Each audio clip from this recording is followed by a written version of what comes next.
right, Diggsy, it's another year of Digging for Wisdom. The podcast starts now, and today we have guests. So it looks like you're going to have to behave yourself. You're going to have to learn how to treat guests. You could be better than you treat me. But we got Diggs, we got Wizzy. We also got Brian Gosset from GM Sports Media. And he's, if you haven't seen him on the sidelines, you ain't looking hard enough because he's always there and he's good with rosters. So those are two positives right there with Brian. And also we have Lia. Assimakopoulos. It's Assimakopoulos. Lia Assimakopoulos. Assimakopoulos. Very good. I should get that better because she's also a DC area native, and she's going to have my back on any kind of nonsense you start talking about the Cowboys, which shouldn't even be in these podcasts, but somehow you stick them in there every once in a while, and I'm tired of it. But so thing right now is I'm an Eagles fan, two Washington fans, and I feel a little. I'm not sure. I'm not willing to say Leah's a Washington fan. I just know she's. I'm actually a Steelers fan. Yes, there you go. So yeah. We're in Brian right now. We're in Pennsylvania. Represent Pittsburgh. There you go. Her and Brian can battle it out for that nonsense. Pennsylvania takeover. It would have been great if she was a Giants fan. Then we had the whole NFC East represented on this podcast, but she ain't having it. But what we are having is we're having a football season starting the 24th of August. It's right around the corner. Everybody's excited. In this podcast, we're going to be talking about 5A, the DFW 5A districts. And we're going to, not all the districts, but we're talking about who's going to be a surprise team, who's going to be a favorite, who's going to be somebody that we need to look out for in 5A. We're going to start with Division 2. And I'm going to start with you, Leah, because we have South Oak Cliff 2 years ago. The question is, can it be done? And they did it. So last year it was, boy, they had that tough non-district and who knows who's going to be quarterback. They did it again. So it's not anything's going to be surprised with that team, but do you see them maybe flying out and taking yet a three-peat here in Division 2? I wouldn't be surprised, honestly. I think you kind of said it, last year it was that question of can they do it again, especially after losing so much talent on the offensive end, and they managed to do it. And this year they lost a lot of their defense, but again, I wouldn't be surprised if they kind of replicate what they've done the past couple of years. And, Sauk only has one defensive starter back this year, and that was a very talented defense last year. So that's something to keep an eye on, but they've got a lot of their offense back. They've got their quarterback back. They've got 1,000-yard rusher in Danny Green. They've got a SMU bound wide receiver in Jamari Colley. So, there's a lot of talent back, and, Jason Todd has kind of shown that he's building a dynasty at Sauk, and we know in district play, there's not really anyone that can challenge them. So it's going to come down to that non-district and then the playoffs. That's right. And they power through that non-district. I mean, heck, DISD or UIO and DISD kind of made that district to a point where they can get more games outside of the district than they do inside. And they play they got 3 state champions at least. And then Lancaster is right there. So they will be challenged, and then they got to fight through 6 games that probably won't mean much to them, or 5 games that won't mean much to them. Diggsy, you have Summit up there pretty high this year. Talk to us about why you think Summit's going to make a run right here. Well, you go back to that first round last year. You had South Oak Cliff against Mansfield Summit. You had the 1st seed against the 4th seed. And we know Mansfield Summit has always been a team that peaks in the playoffs. They've made it to the state semifinals the last couple of years. And they almost beat South Oak Cliff. It was a punt return in the 4th quarter that Mansfield Summit made them lose that game against South Oak Cliff. And they dominated them. If you look at the box scores of all of that 6-game runs into the playoffs, Mansfield Summit is the only team that manhandled South Oak Cliff on the lines. They kept their yardage low. I think they only had like 150 total yards. Now, some might say maybe that's the effects of having that non-district or having that district schedule where they perhaps were not ready, and maybe it's the prime time to get South Oak Cliff is in the first round. And that might be something we look at this year because 5A is so good. Even that 4 seed is probably going to be pretty salty. But everybody on that team is coming back. I mean, you look at what Mansfield Summit has. They've got Joe Williams coming back. They got Jordan Hubbard coming back. Mario White on the defensive line. Christian Jones. They are a physical defense.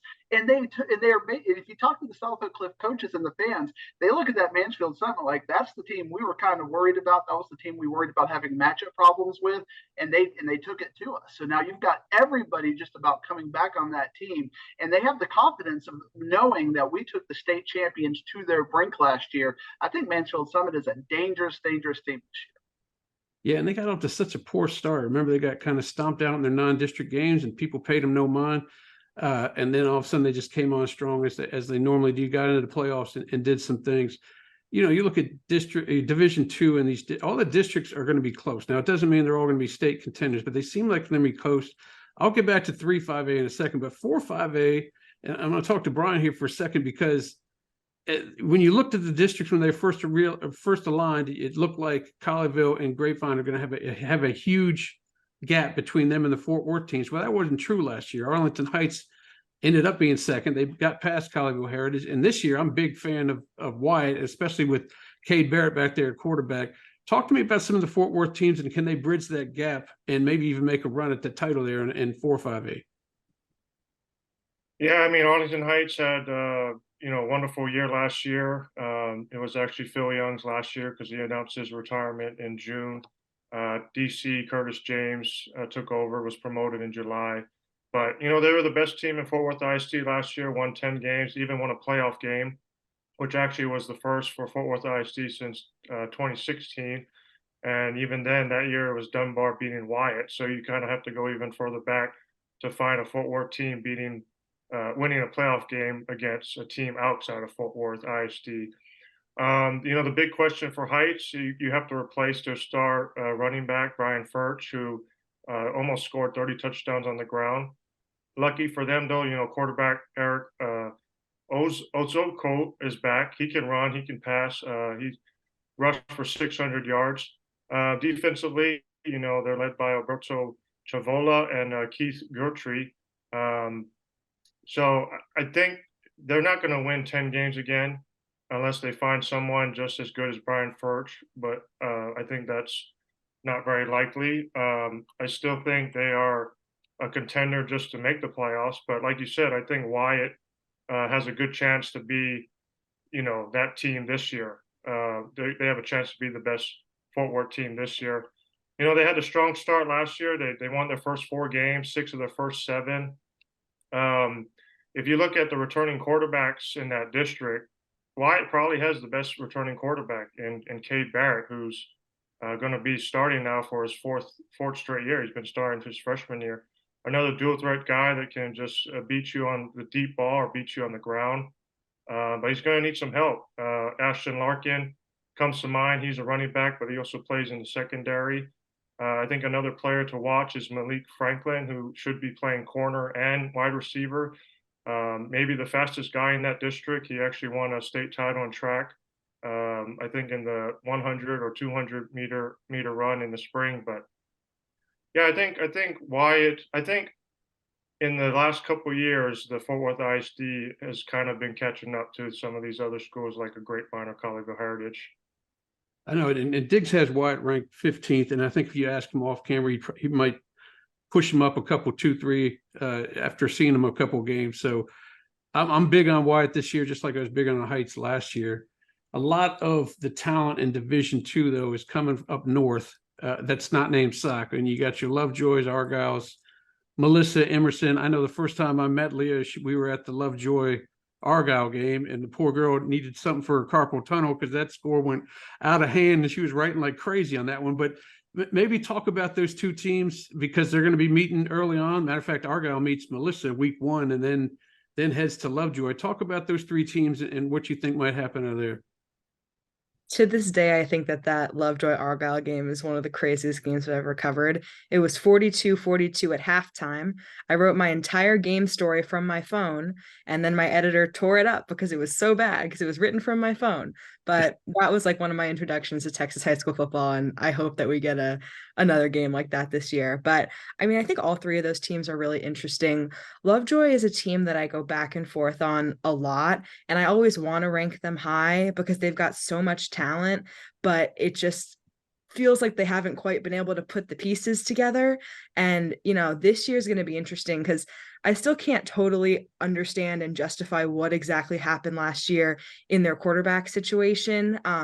Braden Hagel ended up starting for them last year, who he was great, nothing against him, but they bench Alexander Franklin, who threw 50 touchdowns the year before. So he's going to be their starter again this year, we're thinking. And, they had a lot of talented receivers last year. You've got a LSU bound Kyle Parker. You've got Jackson Lavender, who's playing at SMU now. You've got Dalen McCutcheon, who will be back. And I think he's just a junior and he's got tons of Power 5 offers. And then, of course, you've got Parker Livingstone, who's going to Texas. And he and Franklin, I think, connected for like 20 touchdowns the year before. So I'm excited to see that back in action. And then, of course, you've got Peyton Pierce, linebacker, going to Ohio State. So again, Lovejoy has a lot of talent. I think it's just going to be a question of what they can do with it.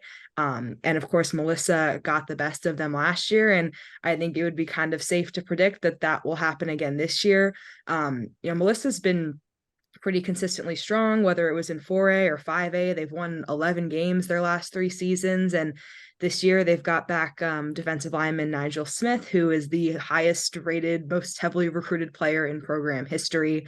I think he's something special and he's going to kind of carry that defense. And, that Melissa's going to be Lovejoy's toughest test, of course. And, they've had success in the postseason. They've had success in the regular season. So I'm picking them to win that district again this year. And of course, we mentioned Argyle, another team that recently moved up to 5A. I think Argyle, just as a school in general, was really fascinating to watch last year, and the success they kind of had across the board, both in football and outside in their first year in 5A. And, Coach Rogers kind of has been able to, bring continuity in that program. And yes, they've lost a lot of important pieces, and they were very heavy on the run last year and lost both of their main running backs from last season. But, I think that they're going to probably succeed again this year. They're going to make the playoffs again this year. I don't think anyone's doubting that. However, they're going to have a little bit bigger of a challenge this year in their district with Frisco Emerson. So I'm excited to see how that one plays out. Yeah, your confusion with Lovejoy's quarterback situation was something I heard 11 weeks from old Dixie over there. His confusion was well documented by Lovejoy faithful as well. And my conversation I had with Pierce this summer makes me feel like it's going to be a different situation. I'm not going to repeat everything he said because I'm sure he didn't want it to be said, but he's very excited about the seniors they have this year and feel like it's going to be different. But man, kind of like what you said and what Dixie said all last year, man, they got to prove it to me first. I'm not going to jump on this bandwagon until I see not a meltdown and stuff that we saw kind of last year. Isn't that what you kind of feel, Diggs? Yeah, I mean, the Lovejoy quarterback situation is just something we're still scratching our heads about. But, it's kind of in Lancaster probably has to deal with it to a certain extent this year when we talked about Division I having 2 really good quarterbacks. Even South Oak Cliff, they had to juggle some quarterback issues last year, deciding between 3 different quarterbacks.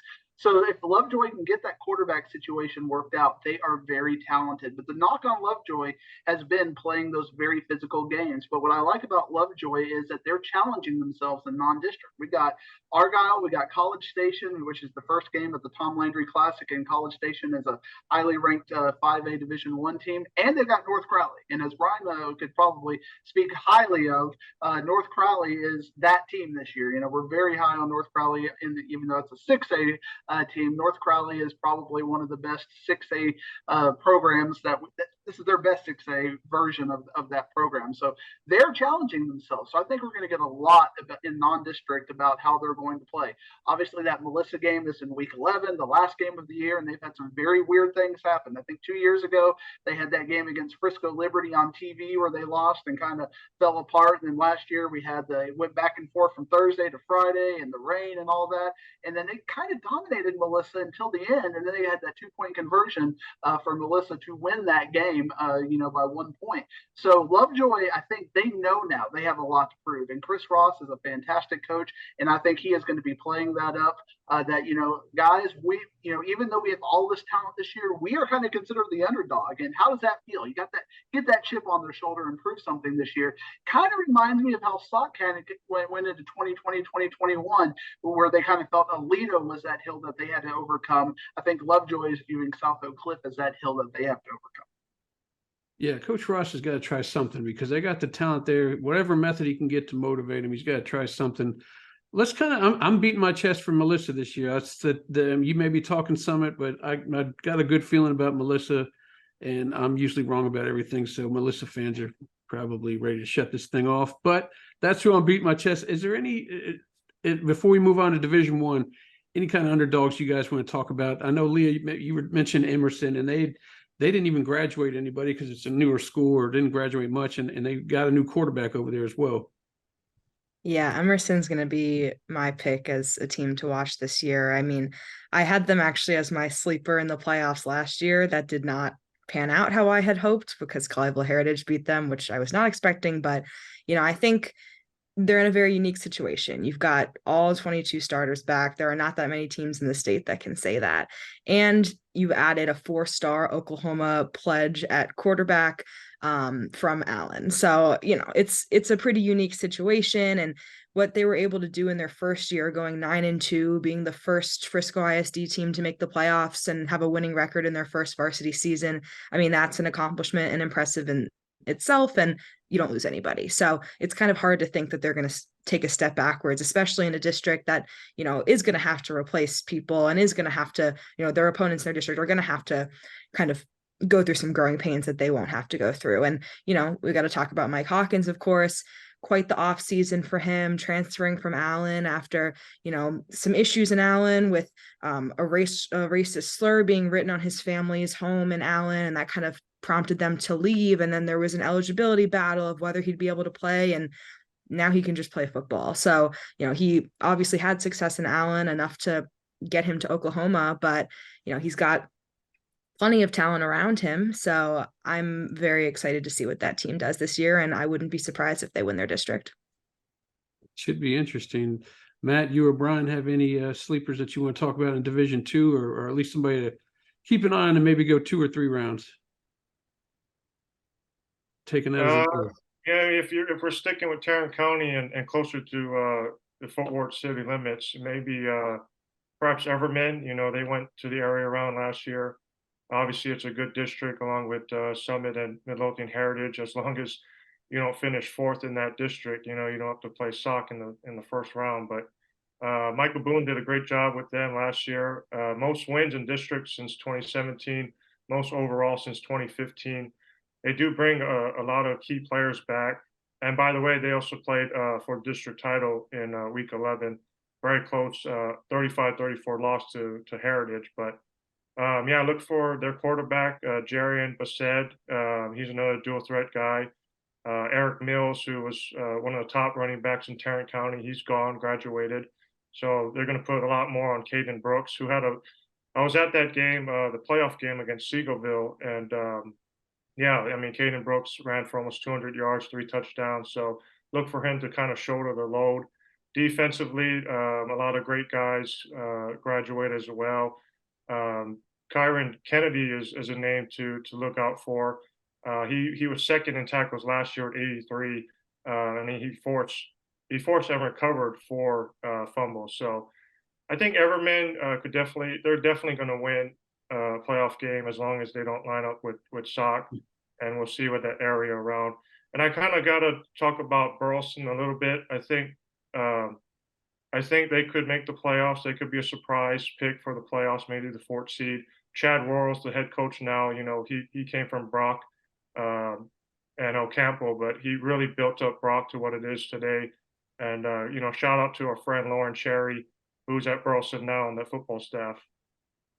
Yeah, the old Elks. It's Chad Worrell was our first bobblehead coach of the year, so that's always had a place in our hearts. While they went down there, Ruben Owens played for him for 2 years, and he graduated. Okay, I'm out of here. I'm heading up to Burleson. I don't need to be down here in El Campo no more.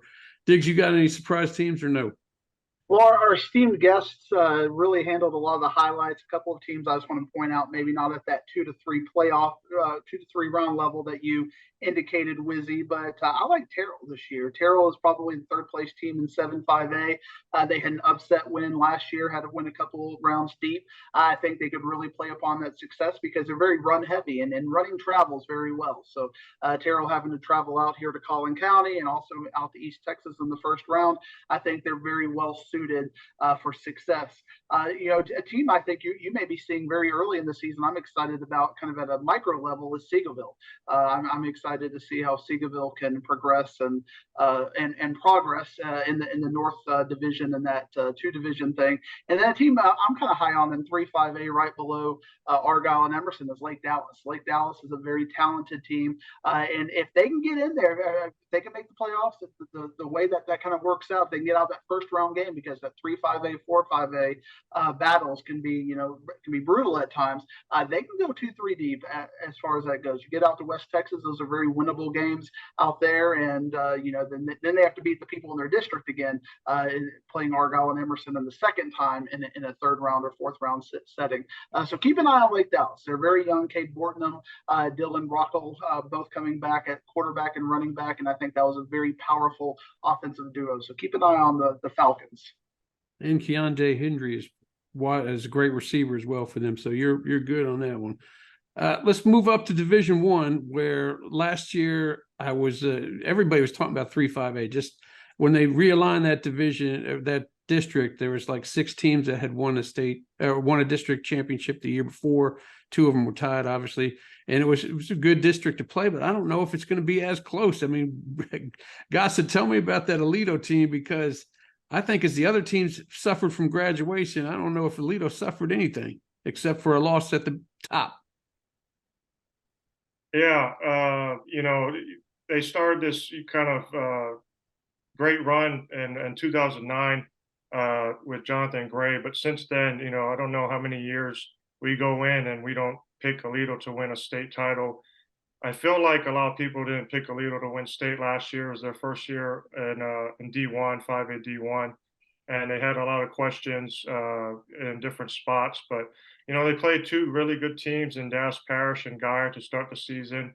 They lost both those games, which you don't really see Aledo lose back-to-back weeks.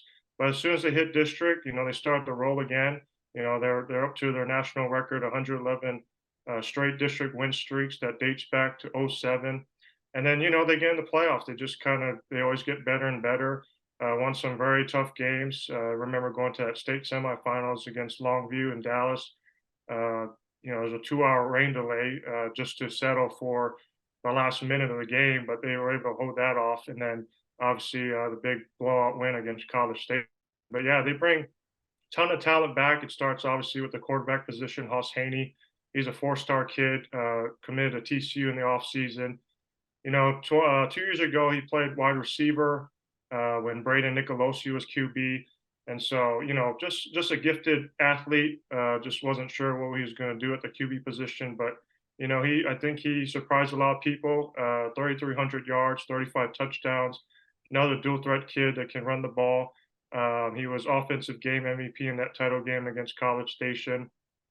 They also bring their both running backs. Hawk Patrick Daniels is RB1. He also had a breakout year, 20 touchdowns on the ground, 1,400 yards. Devon Keys is sort of that bigger bully ball kind of running back. His primary position is linebacker, but he'll go in on the short yardage, go to go type plays. He scored 13 touchdowns. I think the biggest question is going to be the line on both sides, offense and defense. They lose a ton of talent there, as well as wide receiver.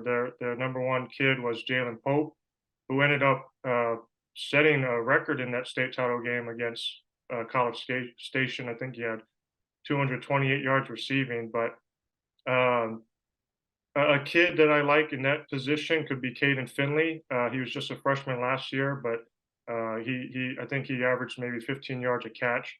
They also have good tight ends every year. Jason Llewellyn, who comes to mind most recently. Tyson Timms could be that guy. He started last year. He'll start again this year. So look for him to contribute in the pass block and as the in the receiving game. And defensively, you got to start with, again, Keys at linebacker. He's committed to LSU. Jaden Allen at corner. He's committed to Arkansas. And then Jake Gillespie is committed to Stephen F. Austin. He also had kind of a coming out game in that state title game. He wound up being voted the defensive MVP. So it kind of, and obviously the biggest move in the offseason was Tim Buchanan and Steve Wood, just legendary coaches, retiring. But, longtime coordinator Robbie Jones is taking over. So very, very little to no change in the play calling. But yeah, they bring a little talent back, and I think most people will have them as a lock to win their 12th state title. Yeah, no more Timmy 10 times or whatever he called himself after that 10 times.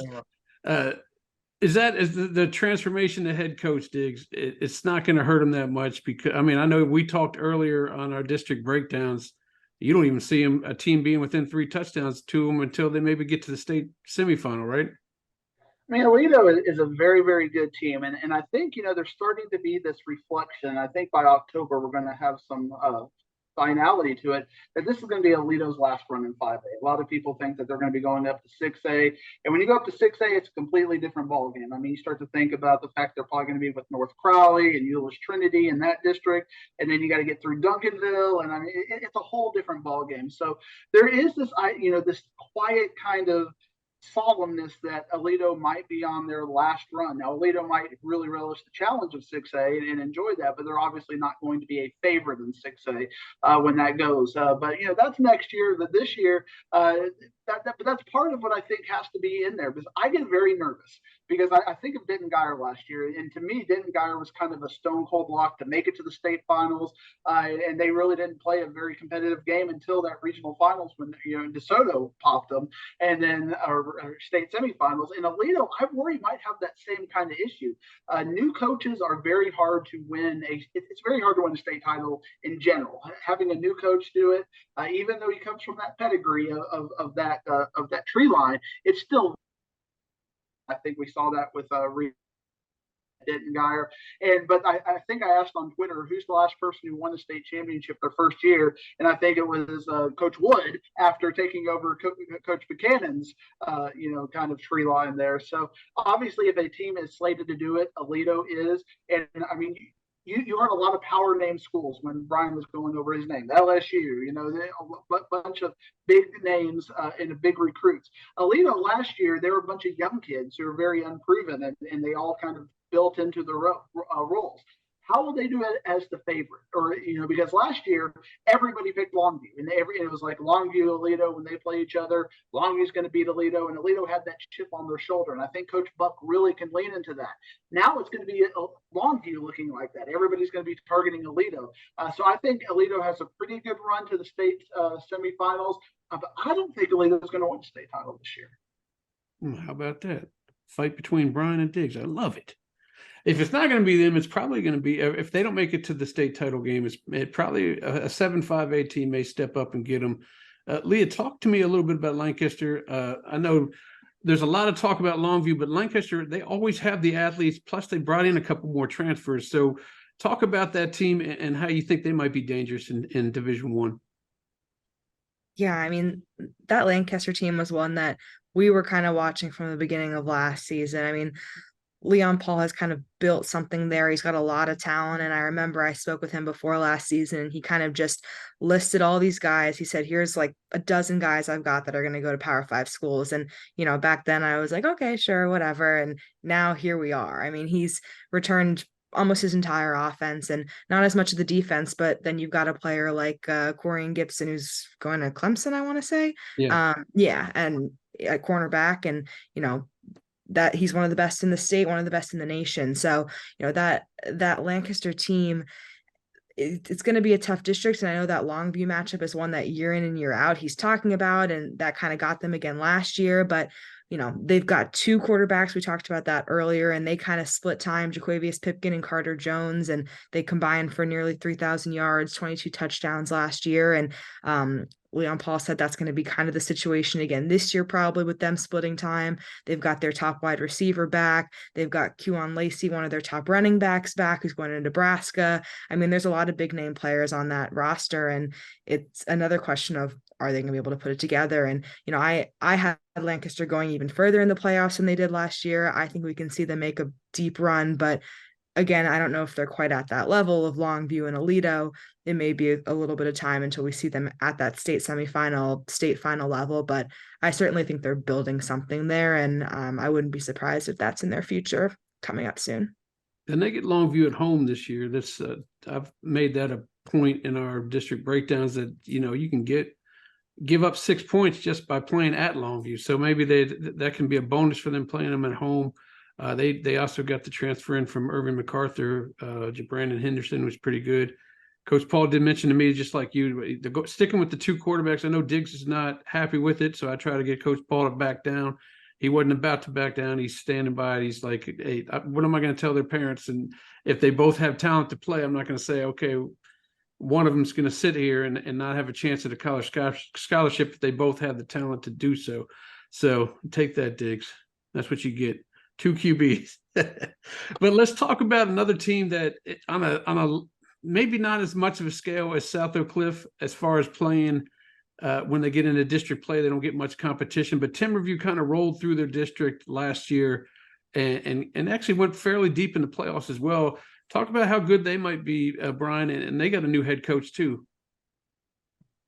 Yeah, and I'll kind of agree with Diggs about just having a new coach, even though the coach might be there for a long time, it's a different feel. And sometimes, like Aledo last year, you play kind of with a chip and under the radar. And so for Timberview, they're kind of in the same boat. They get a new coach, James Brown, who, I always love to talk to him and work with him. He's moved on. He's on the staff at SMU. And Robert DeSanto, who was a longtime coordinator for Timberview, was promoted at the end of the spring. But Timberview and Summit, they seem to always get the athletes out of that Mansfield ISD school district. And so Timberview is always going to have those athletes. And like you said, that district's not very tough. Maybe Birdville and Richland will be close, but not that close. You look at their team, they did make a deep playoff run, 13-1, 8-0 in district. They lost to Longview. I was at that playoff game, lost to Longview in the regional final. But some of the kids that are coming back, you start with the quarterbacks. They kind of ran a 2-quarterback system, and both were juniors last year, so they should be back. Cameron Bates and Zerk Humes. Again, just 2 guys that can do it with their arms and do it with their legs.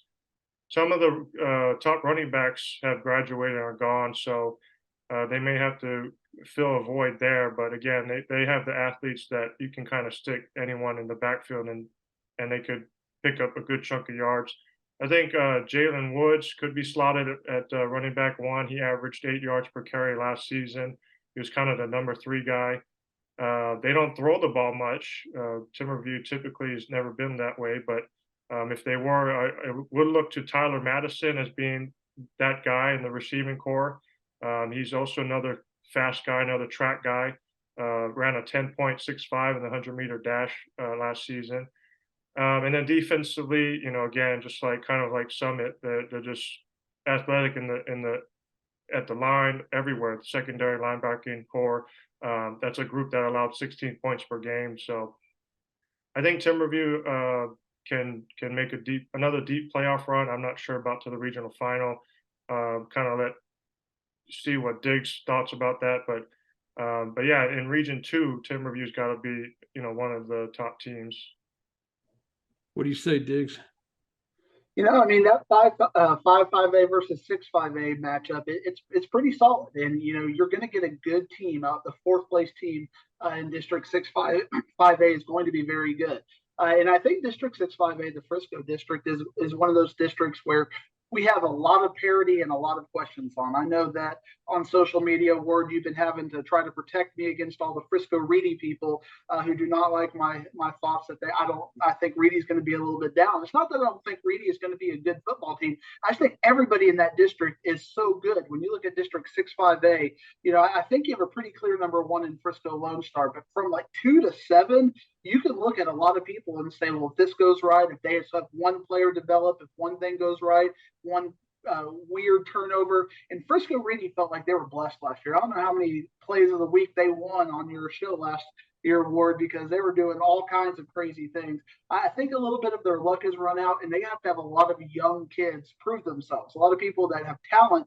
but have never taken the varsity snap, and maybe they're able to do that. But I'm somebody who likes to have I'm a results-oriented guy, Ward, and I like to see that. And Wakeland and Heritage and Sherman and even Frisco and Frisco Centennial have some results-oriented kids on their teams that have gone out there and have proven it.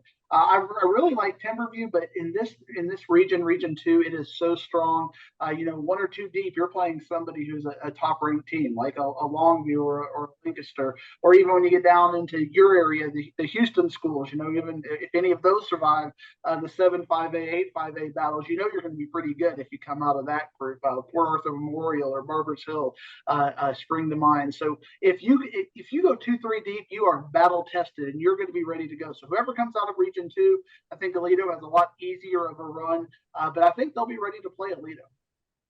I agree with that. I'm a big, last year I tooted the horn for Timberview. I said something in week 1, and then you kind of forced me to stick on their bandwagon the whole season, so I did, and I went pretty far with them. This year it's going to be Lone Star. I can promise you that. I'll be tooting their horn the whole time, just because. Big fan of Davian Gross. He's only a sophomore running back, but heck, even Coach Rayburn says, I'm not quite sure where I'm going to play him. I just know he's going to be there all over the place because he's just a great athlete. And Coach Rayburn I think he came close to winning the district title, or maybe won it last year with his 3rd-string quarterback out there. Well, he didn't win it because Reedy did, but he was right up in it, and it made a playoff spot. And he was like, this is probably our best coaching job because everybody was all busted up, and we figured out a way to get through there. So I'm going to be big on Lone Star this year, and then injuries will happen and all look stupid, but that's the way life is. Let's talk about Midlothian, because I'm interested in your opinion on that, Lia, because they got stud wide receiver, but yet they run the flex bone, and they figured out a way to run some plays that maybe Wesco won't leave the team, so he's sticking around, and they're tossing him the ball. Talk to me about Midlothian, because they had a heck of a run last year. They did. I think they're one of the more interesting teams because of what you said right there. So they ran the ball on 82% of their offensive plays last year.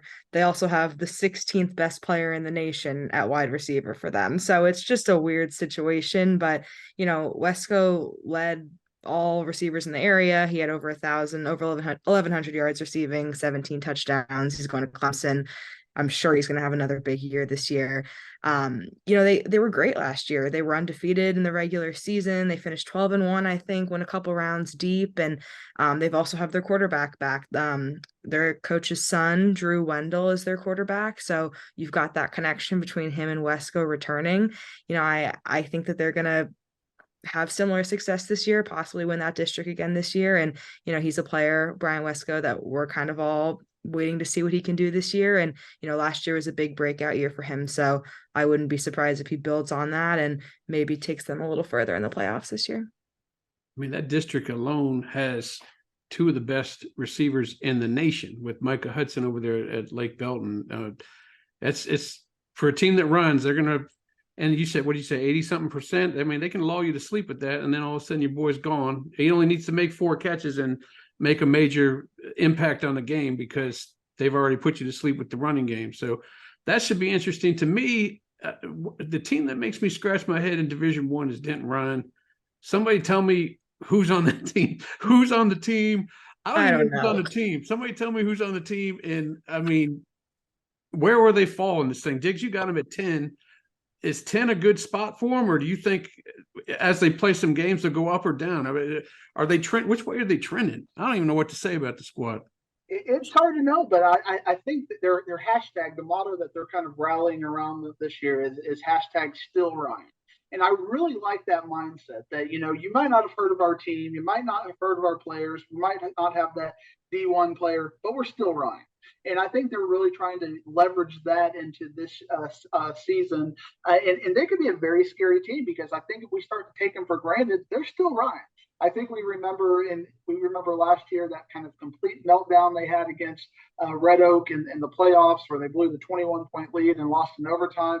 And I think there was very much like Lovejoy, a lot of unspoken, and if you had an off-the-record conversation with the coach, he might tell you this, a lot of unspoken tension in the locker room about kids who were maybe not necessarily buying into the team concept, but more worried about their college prospects. And if you get that in a locker room, it can kind of take the team focus away. And I think Denton Ryan might be leaving that behind a little bit this year, and they might be very dangerous. And they're going to have a lot of sophomores and juniors step up. And if you remember 6-7 years ago, they had a lot of sophomores and juniors step up, and that's when they started that run of going to the state semifinals, if not the finals, if not winning the title for that 5 to 6 years. Highland Park was their kryptonite for a while, and they might have had a couple more titles if injuries didn't go their way. So Hennigan is like a bruised and battered kind of a coach.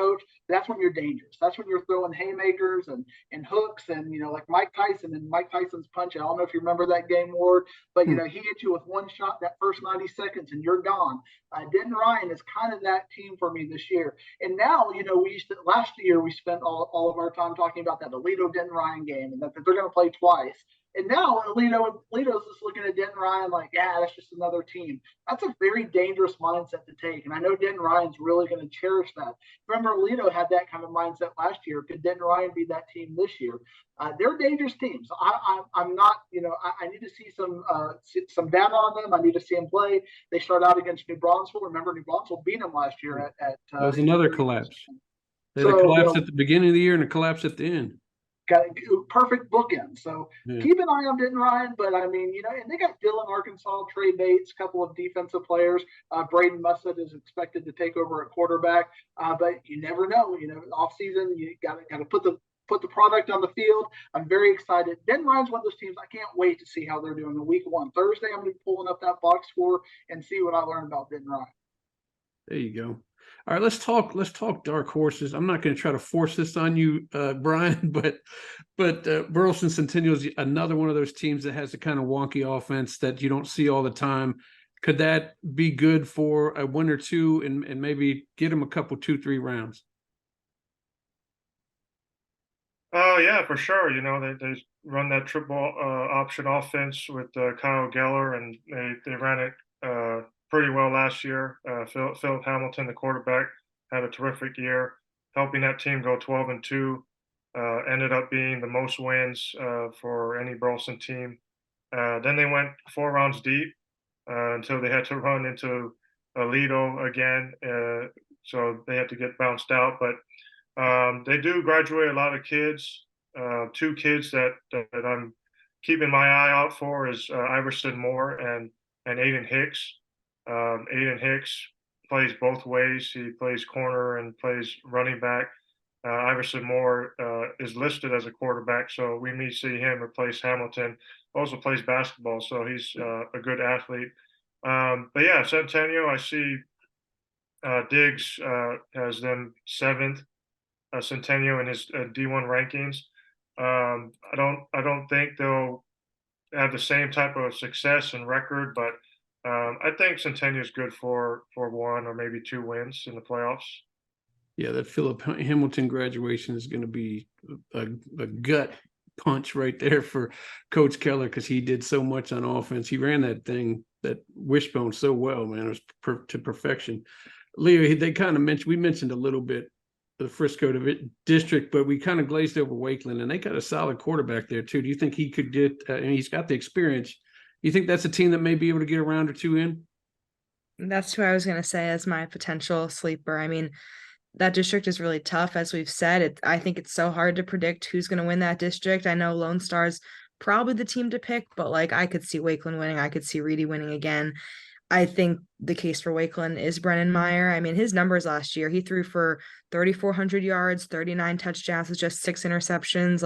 those are comparable to numbers of, DJ Bailey, who went on to win a state title at DeSoto. So he also had 6 games throwing for over 300 yards and a game with 478 yards and 416 yards. So, I mean, he's got an arm, he's a talent, and he's been the starter for a couple of years now. So I think that he could carry them. They also were in their first year with a new coach last year. So now they've got kind of another year under their belt, and they returned 3 starters on the offensive line. They've got their running back who rushed for about 1,000 yards and 10 touchdowns last year. So, I think that Wakeland kind of had a disappointing year for them last year. I know that they dropped those games to Lone Star and, ones that they were hoping to win, but those games can really go anyway in that district. So, you win 1 or 2 of those and you're on top there. So I'd keep an eye on them as well.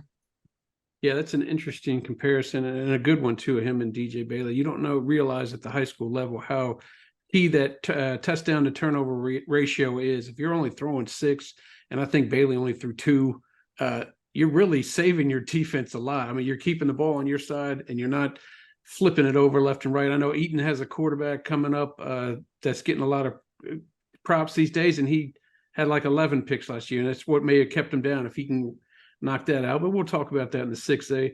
Man, I'm really nervous about giving this microphone over to Diggs here to talk about a sleeper, because he's itching to get down to a Waco team or East Texas. He knows how much I don't like that, but I know he's going to bring up somebody from East Texas or Waco. Go ahead, Diggs. Just go ahead.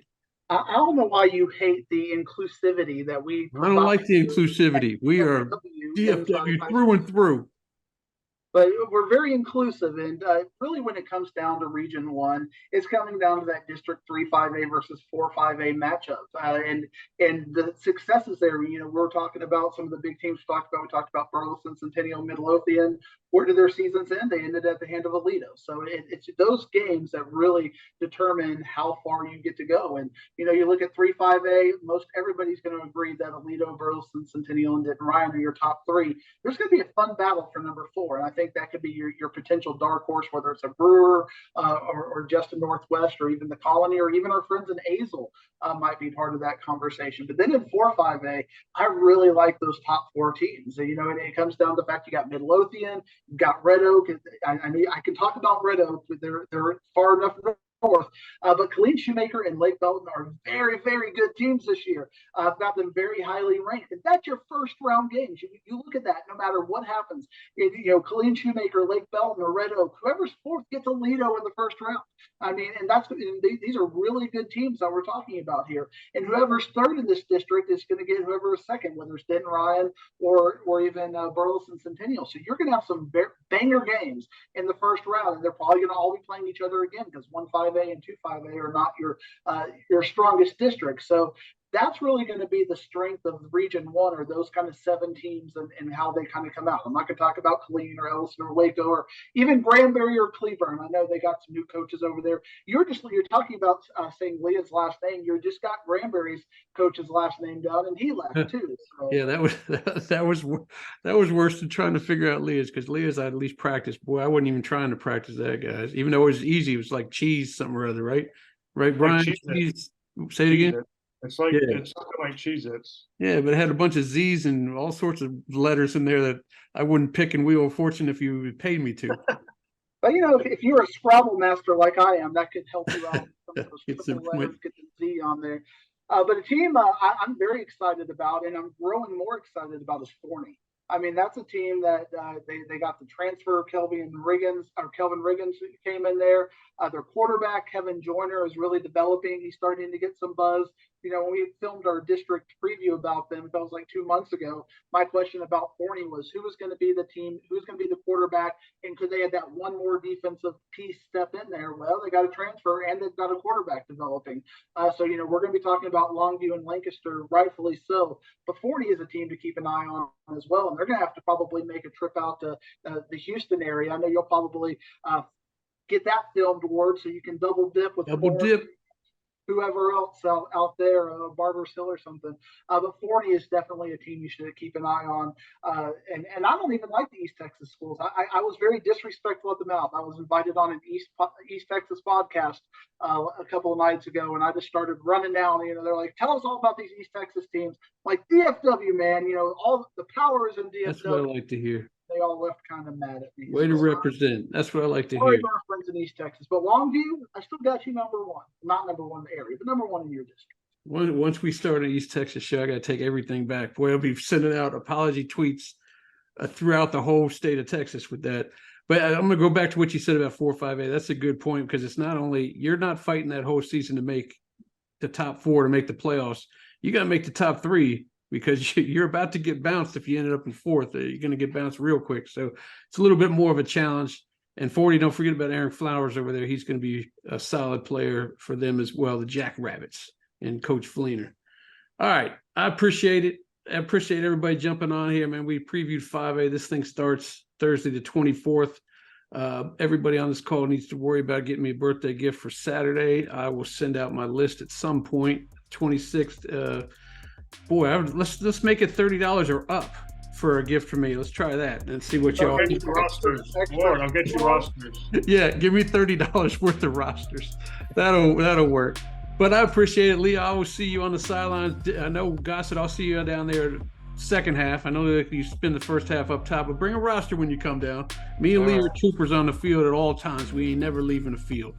And Diggs, I'm not going to these all the Plano East games that you're going to. I'll go 1 or 2. I'll see you somewhere, maybe on a Thursday. But I appreciate it. We're going to have a different cast of characters to talk about 6A. And, hey, we're getting on these Friday Night Lights soon enough. I appreciate y'all. I hope you're excited as I am.